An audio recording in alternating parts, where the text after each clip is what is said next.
And I've hit publish. Welcome to the National Pulse. Brand new article up on the website seconds ago. I was just having to fix it in the last moment here, since Natalie Winters, who joins me in studio today, buried the lead on the story. Natalie, the story is the New York Times calling for an election intervention from the United Nations. We'll be getting into that and chatting about the debate tonight. Welcome to the National Pulse. Natalie, it's Wednesday. Where's your pink? I know, I made a mistake. I forgot to wear pink today. Absolutely outrageous. Add that to the list of problems we've had today. But this article was a very good catch and a very well written article. I just needed to stress in the lead.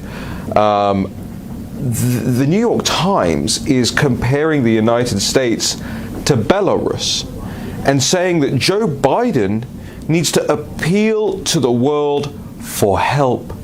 Now, I believe that Joe Biden needs to appeal to anybody he could possibly get for help. Different kind of help, but they're talking about, what, electoral help? Remember 4 years ago, election interference was a bad thing. Foreign interference was prosecuted. There was one campaign in particular that was persecuted falsely because of this whole foreign interference line. Now, Natalie, the story goes that the New York Times wants the world to interfere in America's election process. Tell us more about this.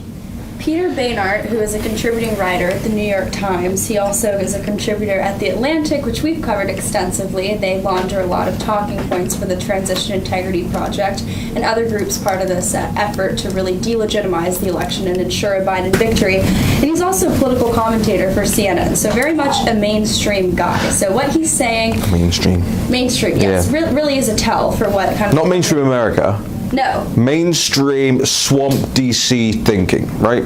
Exactly. What we call the Washington consensus on this show. Peter Bynert is the Washington consensus. He epitomizes it. And in over 1,000 words, he lays out in an op-ed entitled, quote, "America may need international intervention." And again, this is appearing in the pages of the New York Times, which for over 4 years was sowing the story that President Trump asked for election interference, inherently saying that that's a bad thing, which we agree, right? We don't need any foreign country, any foreign body, whether it's the Chinese Communist Party or Russia, interfering in our election. Oh, but Raheem, I'm all right. Yes, yeah, well, bit of cognitive dissonance there, but... Well, here's the difference, is that I am not a state actor. Right? I am an individual person who has a job that the US government knows about and has a requisite visa to do that job in this country. The United Nations has no job in American elections. It's never had a job in American elections. And, you know, my favorite part of this is, of course, the appeal to the world for help line. So just tell us a little bit more about how he shoehorned that one in. What slides? Well, he's comparing it to Belarus, right? Yes, and what the Belarusian protesters have done is appeal to the world for help. So the bodies that essentially they're asking to get involved in the United States election. Number one is the United Nations Human Rights Council. And again, we highlight in the piece, this body not only has countries like China, which again has been identified by the U.S. intelligence community as wanting a Biden victory, but even countries like Venezuela, Qatar, Sudan, Somalia. So the New York Times effectively wants us to cede any control that we have over our electoral process to not only countries that want to secure a Biden victory, but countries that can't even manage their own elections. I also think it's worth noting that when you see how China manipulated the World Health Organization, who's to say that they're not going to do the same or aren't doing the same with this hypothetical United Nations Human Rights Commission should they oversee our election. And some of the other bodies that they call to get involved are the OSCE, which is short for Organization for Security and Cooperation in Europe. This, again, is one of these bodies that is similarly partnered with the United Nations. It's partnered with the World Trade Organization, partnered with NATO, all these bodies that really the globalist alliance, keen on securing a Joe Biden victory. And they want to have them come in and analyze our elections. Interestingly enough, this group released a report. They've been operating in the United States since at least 2018, talking about how during our midterm elections, they thought that the United States did not afford equal suffrage to all individuals, straight out of the social justice left talking points. Right. But this group also has links to George Soros, which, again, we've exposed George Soros as not only seeking to fundamentally undermine the concept of a modern nation state and basically every fundamentally American value, but he's a supporter of Joe Biden and a supporter of Democrats extensively to the tune of billions of dollars. So George Soros actually delivered a keynote at this group's, at a seminar that they were hosting. They've had advisors to the program go on to promote Open Society Project initiatives. They've even advised on certain issues of press freedom and other areas, so extensively linked to George Soros. Right. Just hang on. Sure. I mean, in situations like these, when we've just broken a story like this, it's always good to reset. Yeah. So if the audience joining us late or didn't catch the intro, whatever it is, this is the New York Times' editorial, opinion editorial by Peter Beinart, CNN contributor, etc., calling for foreign interference now in the U.S. election. Natalie, we'll go to a break in just a second. I just want to make mention of the great work the team here at Real America's Voice is doing. I know we had some technical difficulties, so everybody's scurrying around trying to get them fixed, and they've done a remarkable job so far. So if you're hearing, and getting a lot of comments in the live chat, if you're hearing some audio things, we are fixing it, and we thank you for your patience here. In the meantime, we're going to go to a quick break. When we come back, we'll talk about more of the stories that Natalie Winters has been breaking over the last day or so. Natalie, we put that chair empty on the screen yesterday. I don't know if you saw. I had to show people that you were away at your desk working on all these great stories. This is the National Pulse. I am Raheem Kassam. Natalie Winters and I will be getting into the debate. We'll be right back.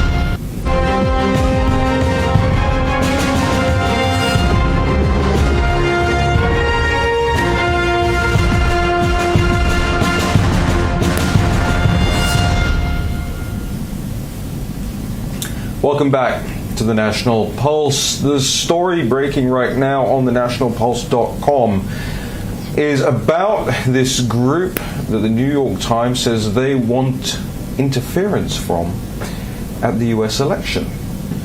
It's interesting, isn't it, that they're telling you that Joe Biden is ahead by 8 points, or 10 points, or 12 points, or 14 points, or 16 points, or 5 billion points.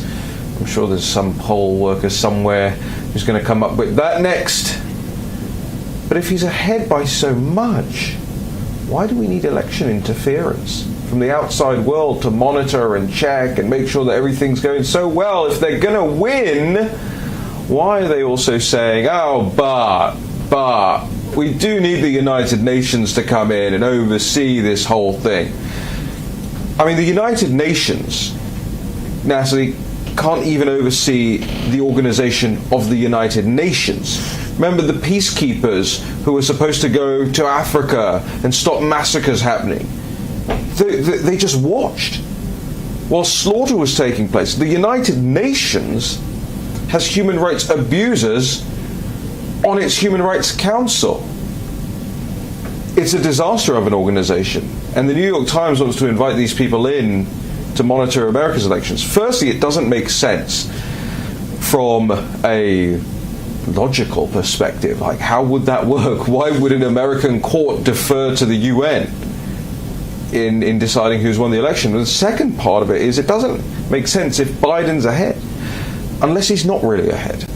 Unless all of these polls are rigging their methodologies. Oh, wait, that's right. Mark Levin said that I got that right.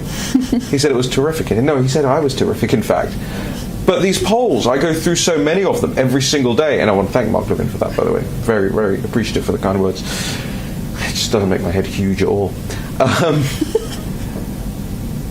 I have just this polling stuff. You go through all of these every single day. There was a new one out this morning from YouGov and The Economist. Now I'm just lecturing you. Feel free to jump in. And The Economist, 300 pages long, this poll. So you've got to wonder what they're actually doing. with all of this information, with all of this data that they say they're extracting, you spend that much time and effort. You want something out of it. And here's what I think / know they want out of it. It's not to take the temperature of the nation. It's not to gauge the national pulse, if you will. But it's to impact how people vote and impact what they think about the election. Because here's the thing. If Biden's ahead by 12 or 14, it'll be 20 tomorrow, guaranteed, and he still doesn't win the election, then they can point at that discrepancy and say, we need the United Nations to come in and save us. The election's off. So they're creating a false sense of hope for Biden now and his campaign. And I think it's going to take a toll. It'll take a toll in the debate tonight. I think Kamala's going to go in there super cocky, right? Thinking that they're, they're just on top of the world as far as the polling goes. And that's why I think Mike Pence will probably win tonight by exploiting that arrogance. I mean, she's already a very arrogant person. What say you to all of that?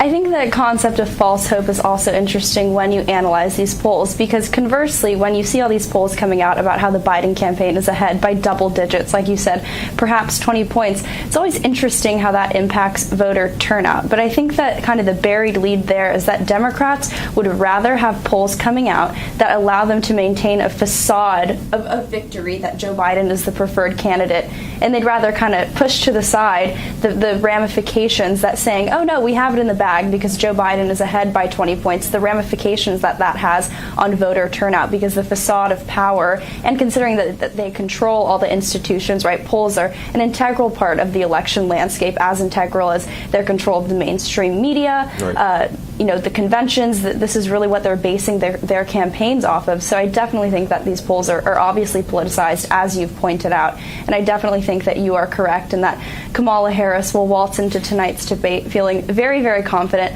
I don't think that she's an individual who, the more that she speaks, people like her more. I think it's the opposite. They have been hiding her. It's not like she's been out there doing much over the last couple of weeks. She's supposed to be the one with the energy. Sorry, go ahead. No, it's similar to Joe Biden, except it's also totally opposite. They hide Joe Biden because he can't say anything. He can't get anything out. I think they hide Kamala because she's too intense. She's too polished. She's too Washington, D.C. political. And that's not what voters want. They like the anti-establishment Trump. They like a Trump who dunks on Meghan Markle. They don't like a Kamala Harris who it's so rehearsed all the time. And it's really, frankly, phony, whether it's the fact that she dunks on Joe Biden and a few months later she couldn't think of a better individual to lead the country, or the fact that she adopted a Chinese name to win votes, you name it. Phony is, I'd say, the best way to describe her. I think we have to use this show to go back through some of Kamala Harris's best bits on the National Pulse. Stories that don't really get reported elsewhere, but that we dig into, you especially dig into a lot of the details that people miss. So stick around in the next segment and beyond. We'll be getting into more of those stories that you may have missed about Kamala Harris, because they don't appear on Politico. But what did appear on Politico this morning is the story of how the Democrats have been hiding Kamala Harris. So here's the question. Kamala Harris, phenomenally just unlikable, just totally unlikable person. Hates Joe Biden even. Biden probably resents her, if he can remember what she did to him in the debate. Joe Biden, corrupt as you like, swamp monster 50 years, terrible, terrible family situation with his son Hunter and all the corruption that's going on around that. It sold the country out to China. You have probably one of the worst Democratic tickets there's been in a long time. And at the same time, they're trying to convince you that Trump is down by 14 points or 16 points. Now, I will say this, because this isn't I'm not a cheerleader. I believe the Trump campaign is down. It's upside down slightly to Joe Biden, probably 4-5 points, 6 maximum at the peak of the discord over the weekend. But there's no way that there's a 12 to 14 point gap, and this is one of the other ways you know. How does Emerson, one pollster, and Quinnipiac, another, how are they 8 points away from each other in polling in the same state. Somebody's getting it drastically wrong. Or maybe they're all getting it drastically wrong. We'll talk about that when we come back with Natalie Winters on the National Pulse. See you in a second.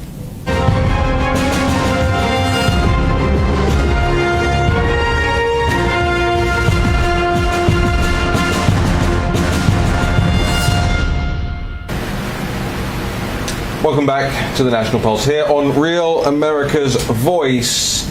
I'm just turning my fan off there. I left my fan on from the break. I need to cool down sometimes. Yeah, it gets hot here at the National Pulse. Hot topics, hot scoops coming straight out of your computer screen. Natalie, talk to us about the one that you covered the other week. Kamala Harris changed her name, adopted a Chinese name when she was campaigning, and nobody wants to talk about this. Explain to us, remind us that there'll be people, new fans of Natalie Winters and the show, who didn't hear this the first time we broke it. What's the scoop?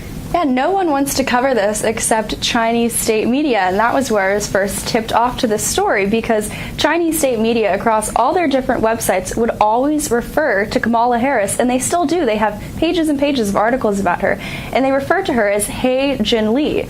So at first I thought maybe it was a weird translation, but it turns out that when she was running for San Francisco District Attorney, she actually adopted the Chinese name Hey Jin Lee to be placed on the ballot, because obviously San Francisco is an area which is very heavy with the Chinese American population, and she thought that that would help her win votes. She was the first to do this. It later became a trend that a lot of candidates did, because they thought that individuals who spoke Chinese, if they saw a name that sounded familiar, they would ostensibly be more likely to check their name on the ballot. But a few years down the line, they actually ended up banning the practice, which was adopting a Chinese name if you weren't given one at birth. So that's just kind of the start of her long history of really pandering and really using race and ethnicity kind of as a weapon, right? Again, she claims in some cases in the mainstream media to be the first African-American selection for vice president.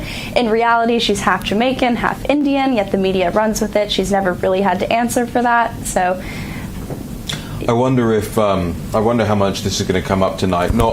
I don't expect Mike Pence to call her Hey Jin Lee. Probably should. See what happens. But no, the CCP in general, and I think it's a great line to make come up tonight. Actually the stakes on tonight are very high, because the nation kind of, and I didn't really feel this way about it, but they all seem to have, and going through the polling as well, depending on how much you believe it, people didn't like the last debate, right? They didn't like the way it went down. They didn't like what they said. Now, I liked it. I thought it's a debate. It's a rough and tumble. You got to take the rough with the smooth in politics, and that was certainly rough, but it was warranted. I mean, these two guys, there is no love lost between Donald Trump and Joe Biden, right? But tonight, I think people will be looking for, you've got the plexiglass and all of that, right? So they'll be looking for this kind of much more stiff, maybe even more policy-orientated rather than insult-orientated debate. And I think Mike Pence is fundamentally a very strong character when it comes to circumstances like that. The CCP coming up, and the links to China, and we're getting into another one of your scoops in just a moment about Kamala Harris's husband. But I would imagine that Mike Pence has to ask the question, do you believe that the Chinese Communist Party put this virus here? Is it their responsibility? Or do you, like your Democratic colleague Andrew Cuomo, call it the European virus? Let's get that out of Kamala Harris. Let's ask her what she thinks about Joe Biden's record on China. Let's ask her why Chinese state media keeps endorsing her and Joe Biden. Those are the sorts of questions that I think would really put someone like Kamala Harris on the back foot. What's she going to say? How do you respond to that? How do you turn that back around on Vice President Pence? I'm worried. The only thing I worry about is that it'll come back around to Democrat-led talking points. She'll try and pull the Vice President off in the direction of healthcare, for instance, or Roe v. Wade, for instance, he should not try and get into those things. I think he should steer her to their weaknesses. And that's something I wish the President would do more of publicly as well, is attack Joe Biden more.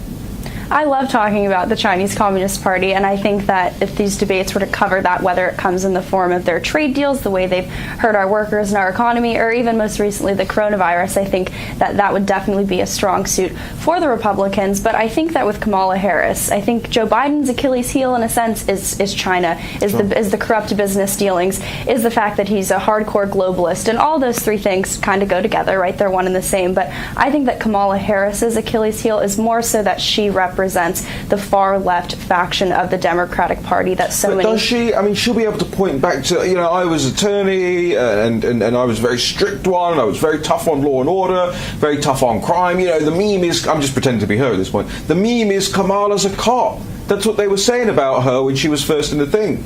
So I don't necessarily know. Why do you think that sticks? I think when you look at her response to the riots going on, to Black Lives Matter, while I think that in her past she was a prosecutor and was ostensibly tough on law and order, I think it's interesting when you see how she talks about that track record now. She always seems to point out the fact that she went after rape cases and child abuse cases, which are horrible, but she never really talks about how she went after criminals and hardcore thugs and just kind of petty street crimes, violent street crimes, the law and order stuff. She always kind of paints it in an interesting way. I think that that's a track record. But people vote for people on their records. They don't vote for them necessarily on what they've now changed about themselves. And I'm not sure people will buy that Kamala's changed from being... I mean, she's a tough cookie, right? And I don't expect her, if she was in government, to be soft on crime. I don't think any other country expects her to be soft on crime. Joe Biden, sure, because Joe Biden will just get pulled off in any direction that people take him. But I think Kamala's weakness actually is Joe Biden. Kamala's weakness is what she said about Joe Biden. And I think she should be asked to defend or completely condemn her own comments of that debate, do you think? I think that would be a very, very good optics moment for the Trump campaign, a self-cutting attack ad if you see Kamala Harris either A, refusing to go back on what she said about Joe Biden, or more importantly, if she does go back, then why should voters really trust her on anything she says? It goes back to what we were talking about, how it's just saying what's convenient at the time. Okay, we're going to make sure that we... I remember what she said last time when she was asked about this. She goes... It was a debate. It was a debate. It was a debate. Do you remember this? Yes. It just unhinged, sort of cackling and repetition of the words, which is how you can tell a liar from a mile off. We have more to bring you, and we'll make sure that after the show at 4 p.m. Eastern Time today, we'll be tweeting all of the links to all of these Kamala scoops from Natalie Winters, from The National Pulse on Twitter, which is @TheNatPulse. Natalie Winters, who is @Natalie G. Winters, will also tweet it. And I'm @Raheem Kassam, and we'll be right back.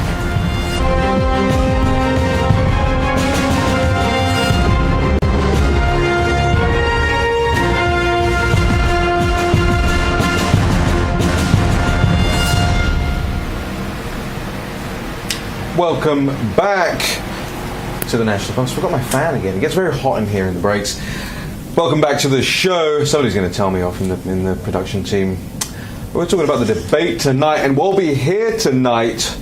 Myself, Governor Eric Greitens, and Dr. Gina Loudon, along with a whole host of other personalities and commentators and experts from all across the Real America's Voice network, and our group of friends and our family out there of contributors. So we're looking forward to that tonight. Make sure you tune in here on Real America's Voice at 8 p.m. for the pre-show. We'll have uninterrupted coverage of the debate as it takes place. And then who knows, we might eat some pizza on air like we did last week in the post-debate show, where we'll break down and dissect the things which were said and the things which were left unsaid. And this comes back to a problem that I often have with the way the right debates, is it will often just gravitate toward the ground that the left is creating for it. So healthcare, for instance, get totally bogged down in the healthcare debate, which it's fair to say the right doesn't have answers to that question right now. Claimed to have so many answers when Obamacare was being passed. Haven't really seen anything of great significance from the political right in this country or any others, quite frankly, on the issue of healthcare. But instead of sort of ceding that ground, see, I did it there myself. Just went off on a little thing about healthcare. I trapped myself. I fell for my own ruse. Reject the premise of the question. You know, the left is very good at that. In debate, you see them time and time again when they're asked uncomfortable questions. The few times they were asked uncomfortable questions by reporters, you just totally reject the premise of the question, even when the question is very simple, like, hey, Nancy Pelosi, what are these arrows you have in your quiver? Good morning. Sunday morning. Yeah, that's rejecting the premise of the question to a bizarre length, but that is what they do. They just don't answer it. They move to something that they're more comfortable with. And so Republicans have to do the same thing and take the fight to the other side. You know, on the economy, for instance, I've got a few notes here of what I think really should be the focal points this evening. On the economy, for instance, you know, Kamala Harris will either try and not talk about the economy, or she'll talk about a green new economy, or she'll talk about how the economy has gone down in recent months. But the track record for the majority of this administration, for the majority of this term of this administration, has been an upward trajectory, the likes of which the country hasn't seen before. And I don't mean that as in certain numbers are higher, there will be certain numbers higher, there will be certain numbers lower. I mean the aggregate life improvement for people in general, no matter what their background was that it was one of the most equitable economic rises in human history in that period of time.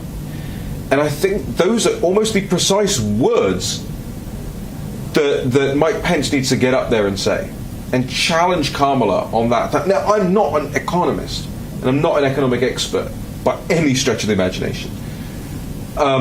But I just happen to believe that this nation cares the most about where its jobs and its economy are going in the next year. That's their number one issue for most people out there.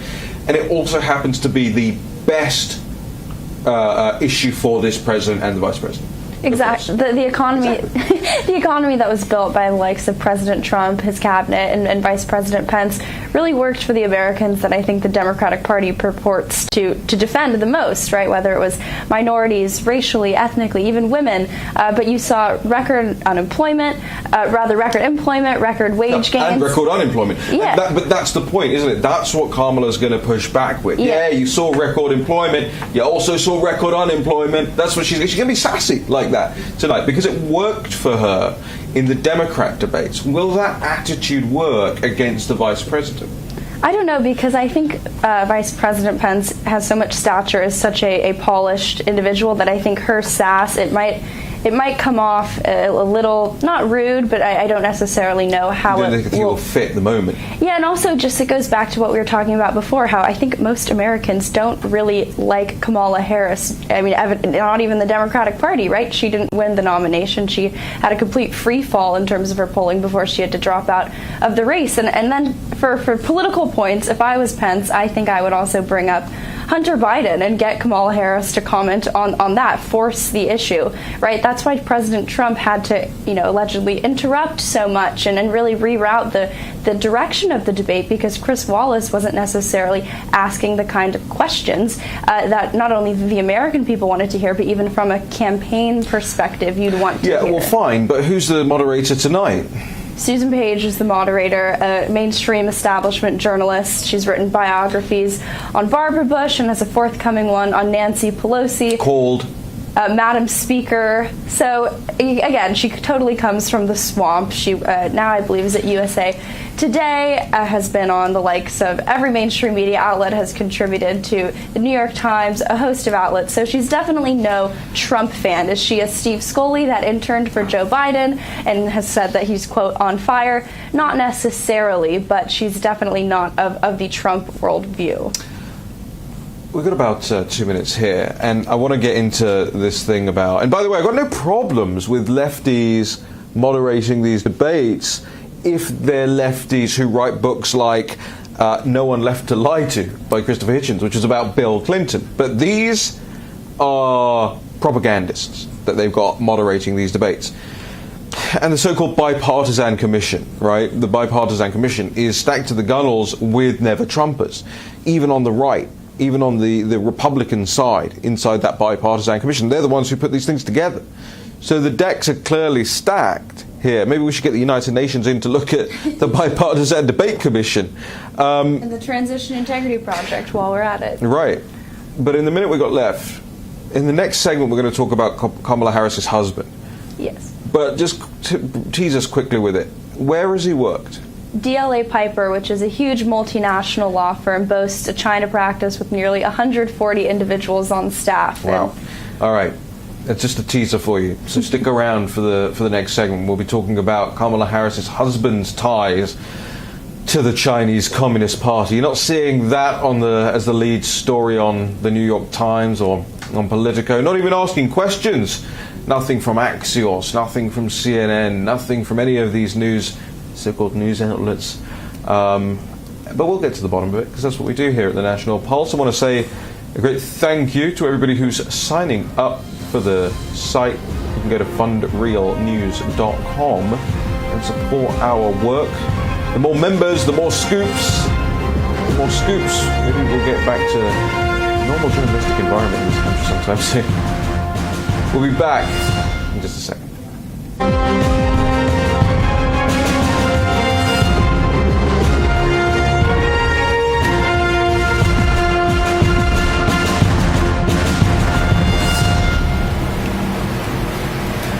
Welcome back. Well, there I was yesterday saying that, the market is in free fall because of the announcement on the stimulus, which is another thing I think they should really get into tonight. And then today the president tweets this morning that he is open to signing and making sure that people get some checks to help them out during these what remain tough times for people out there. And the market shoots back up, and it doesn't just shoot back up when it fell yesterday. I think it was down about 400, 450 by the end of the day yesterday. Up 550 so far today on a real tear, which is all good news as far as I'm concerned. And as Steve Cortez reminded us yesterday, just record levels across the board at the moment. And maybe that isn't in touch with reality for a lot of people out there. I get that. I get that the market isn't everything. But in an election month, which is what we're in right now, it's very important that the market keeps moving upwards for this president. Just wanted to bring you a quick update on that. Now, back to Natalie Winters about Kamala Harris's husband. Hit us. So Douglas Emhoff is her husband, and as I said, he is a high-level partner at a huge law firm known as DLA Piper. So DLA Piper has advised a host of Chinese Communist Party linked and owned companies, whether it's Tencent, which as we know owns the WeChat app, which is set to be banned by the Trump administration for the fact that it provides the Chinese Communist Party with backdoor access to all the content on the app, whether it's state-owned companies that are, quote, under the direct supervision of the Chinese Communist Party, advising them on billion-dollar tech deals, advising state-owned airlines, you name it. And what's more, the firm actually has a host of former and even current Chinese Communist Party officials actually on staff. The firm's head is actually on the Chinese People's Political Consultative Conference, which is really one of the paramount decision-making bodies within the Chinese Communist Party. This firm has also gained a host of awards, recognition from state-owned, state-linked bodies, which give out, whether it's awards for having the best legal practice, striking the most deals, you name it. So while it's definitely not on the Hunter Biden level, it's a similar story in the fact that his law firm has profited immensely from the Chinese Communist Party. It's a great story, and we're going to be putting all of these back up on the website and on our social media feeds today to remind people, hopefully remind Vice President Mike Pence and his team that Kamala has so much to answer for, that she's never had to explain, that she's never had to, people don't know that. I mean, if you're one of the 5 million people that come to the National Pulse, you might know. But the broader country, the wider country out there, most voters don't understand just how tied up she is in just so much corruption. Because she looks and she's sold as one of these fresh faces of the Democrat Party, right? But she's not. She has been around for a while now. She has been around for a while now, right? And she's tied up in all the same similar things that Joe Biden is tied up in. Now, maybe not all the things, especially not as it relates to Russia.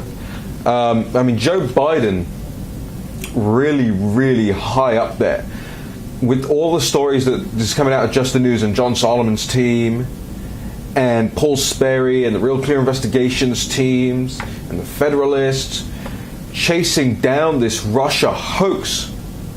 What Thomas Farnan wrote, that great ebook that we released a couple of weeks ago, The Russia Lie, therussialie.com. They lied.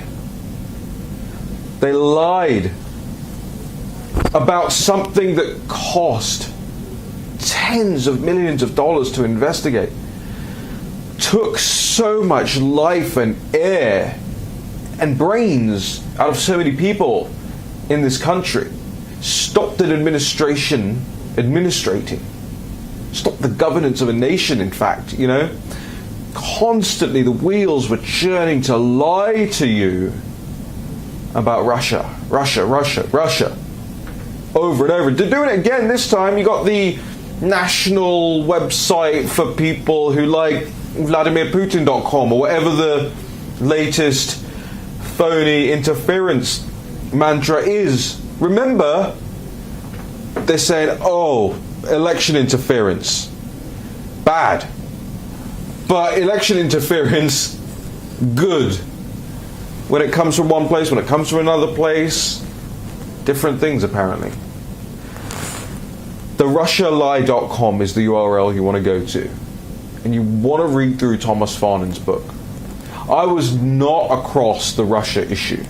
Because frankly, I was sick and tired of Louise Mensch, hi Louise, calling me a Russian agent all the time. Because of what we did in the UK with Brexit. And because of what happened over here with President Trump. I'm a Russian agent because their side lost a referendum and an election. I think I've only written about Russia once before that, before 2016, and that was to attack the Russian embassy in London for trying to sell some propaganda crap that Russia was pushing at the time. So I'm not going to be lectured by Louise Mensch, hi Louise, or anyone about Russia and foreign interference. 17.4 million people went out on June the 23rd, 2016 to vote for something they cared about. National sovereignty. The future of their country. The country that... I remember we always hear this.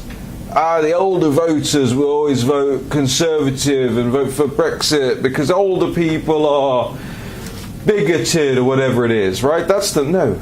The older people have nothing to gain. 5 years, 10 years, whatever, however long they're left on the planet for.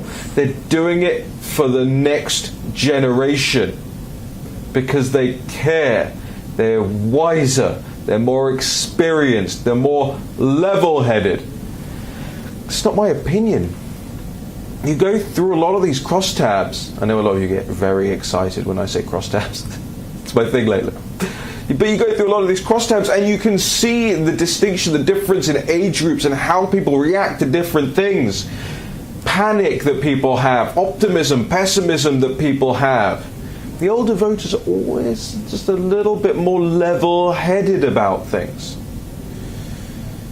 You know me, I'm not so level-headed. I get very worked up here. Just extemporaneous rants down the barrel of this camera. All right, when we come back, more on Kamala Harris. See you in a second.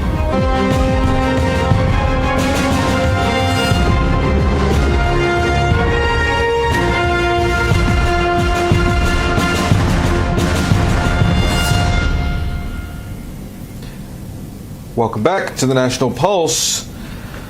I'm Raheem Kassam, joined in studio by Natalie Winters here, broadcasting live from downtown in Washington, D.C., where we'll also be bringing you live debate night coverage here on Real America's Voice. And I have a request for you.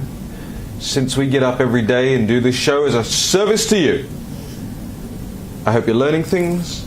If you're not learning things, what are you watching for? And I hope you're doing things. I hope you're taking action on the back of the things that we're saying, whether it's making sure more people see the stories, sharing them, etc., etc. Doing things. And if you're not doing things with the information, what are you watching for? You watch a cartoon or something. We break news here every single day. We break news on the National Pulse website every single day. Whether it's a small nugget that we pull out from somewhere else, buried leads as we call them, in our breaking section on the homepage, whether it's longer investigations, and we do have some of those coming up soon. Eric Schmidt. We break news here every day for you. We want something out of you guys, if you don't mind. Let's make sure people tune in tonight to Real America's Voice. Tell them, Real America's Voice. We can get it on the Dish Network, on Pluto, on Roku, wherever you watch it, YouTube, whatever you want to watch it on. Share the links. Let's show people what real analysis looks like here at 8 p.m. Eastern Time today. 9 p.m. uninterrupted coverage of the debate, and depending on how much Johnny Black I've had, we'll do some post-debate analysis as well. Natalie Winters, that's you. Yes. Tell us about Kamala Harris's admission that people in the mainstream media did not want to cover, did not give even any lip service to.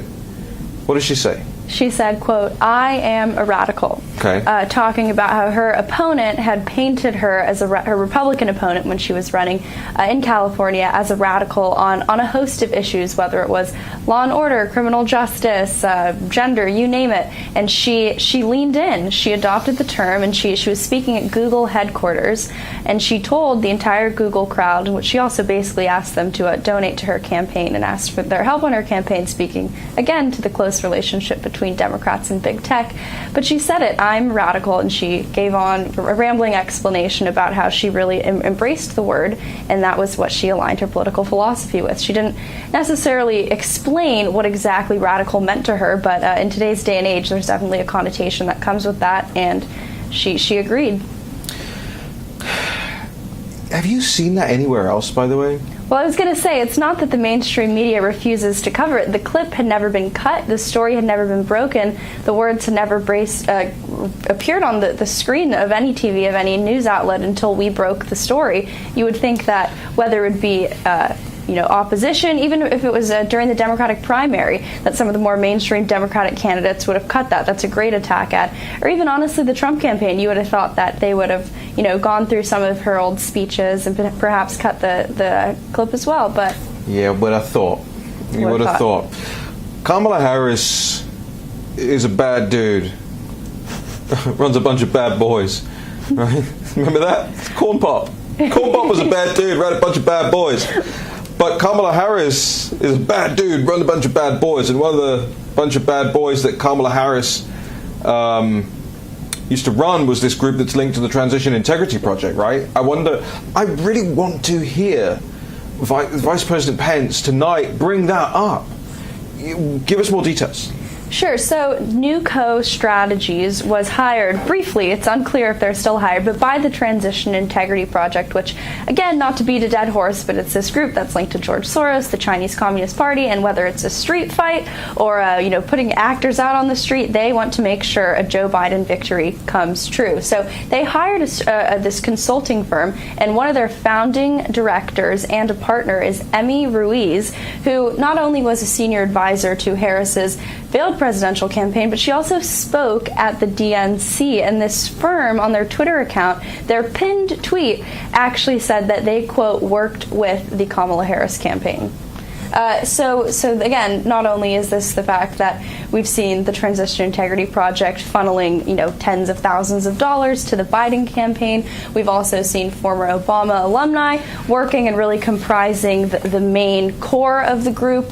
It's just further proof that the Transition Integrity Project is not bipartisan, is not neutral. It's a hardcore Democrat activist group. And we've asked Rosa Brooks on Twitter, identify at least one person in your group who supports President Trump. Come on the show. And every single time, they've always refused to engage. In fact, the only thing they're comfortable saying is that former Trump administration advisors should be put to death for thinking other than they do. Extraordinary stuff. I've just got some breaking news that's hitting me right now. Coming out of Michigan, looks like one of the latest polls. This is straight off the Citizen Free Press, by the way. Make sure you go to citizenfreepress.com.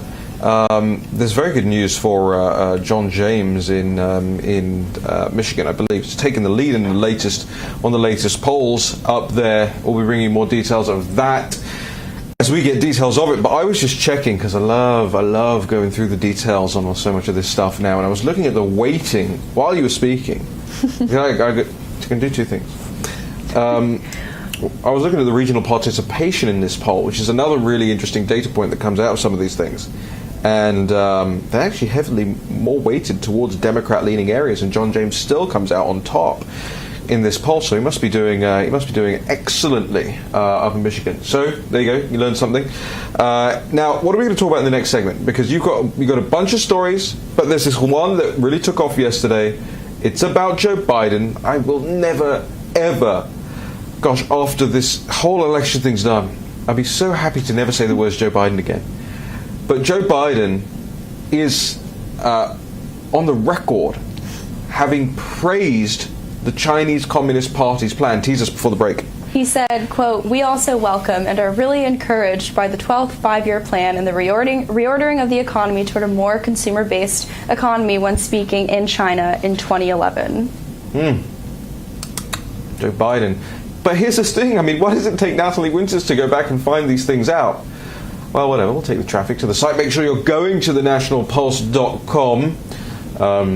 Yesterday on my Twitter feed, I shared an image of us I was signing books and we're packaging all the membership packages up, because if you join as a member, you get a whole host of freebies from us. It's actually quite expensive to service the membership. We calculated it yesterday.